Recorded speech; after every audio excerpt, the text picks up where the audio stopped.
আজকের সৌদি প্রতিষ্ঠার নেপথ্যে ছিল কারা? এরাই কি বিশ্ব মুসলিমের ভবিষ্যৎ নির্ধারণ করে?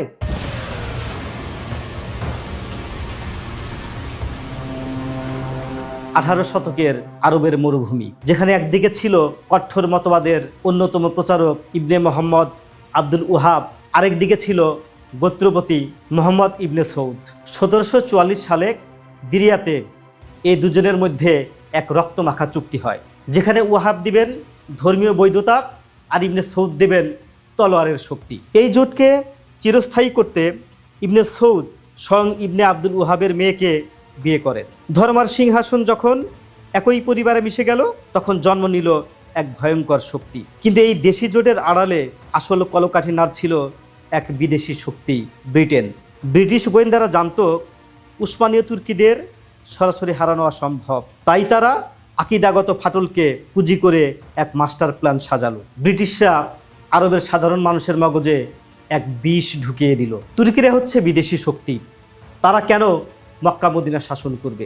আরবের পবিত্র ভূমি আরবদেরই হওয়া উচিত। এই বিষটা সর্বপ্রথম আরবের জনসাধারণের ভেতরে ঢুকিয়ে দেয়া হলো। এই জাতীয়তাবাদের নেশা আর ব্রিটিশদের পাঠানো বস্তা ভর্তি স্বর্ণের মোহ আরবদের অন্ধ করে দিয়েছিল। উসমানীয় খলিফার বিরুদ্ধে বিদ্রোহ করার জন্য British agent Lawrence of Arabia মরুভূমির তাঁবুগুলোতে ঘুরে ঘুরে বোঝাতে শুরু করলো যে তুর্কিরা হলো বহিরাগত দখলদার। অথচ পর্দার আড়ালে 1916 সালে ব্রিটেন ও ফ্রান্স অত্যন্ত গোপনে সাইক্স-পিকট এই চুক্তি সই করে ফেলেছিল। সাধারণ মানুষের বোঝার মতো করে বললে এটা ছিল অনেকটা চুরির মাল ভাগাভাগি করবার মতো। তারা মানচিত্রের উপর স্কেল রেখে সোজা দাগ টেনে পুরো মধ্যপ্রাচ্যকে নিজেদের মধ্যে কেক কাটার মতো ভাগ করে নেয়। সিরিয়া লেবানন নিল ফ্রান্স, আর ইরাক, জর্ডান, ফিলিস্তিন নিল ব্রিটেন। আরবদের স্বাধীন রাষ্ট্রের স্বপ্ন দেখিয়ে তাদের গলায় পরানো হলো দীর্ঘমেয়াদী ফাঁসির রশি তথা ব্রিটিশদের গোলামির জিঞ্জির। এই গল্পের সবচেয়ে গা শিউরে ওঠা বিষয় হচ্ছে সেই প্রাচীন ভবিষ্যৎবাণী। নবী মুহাম্মদ সাল্লাল্লাহু আলাইহি ওয়াসাল্লাম একবার নর্থ অঞ্চলের দিকে আঙ্গুল তুলে একটি ভবিষ্যৎবাণী করেছিলেন।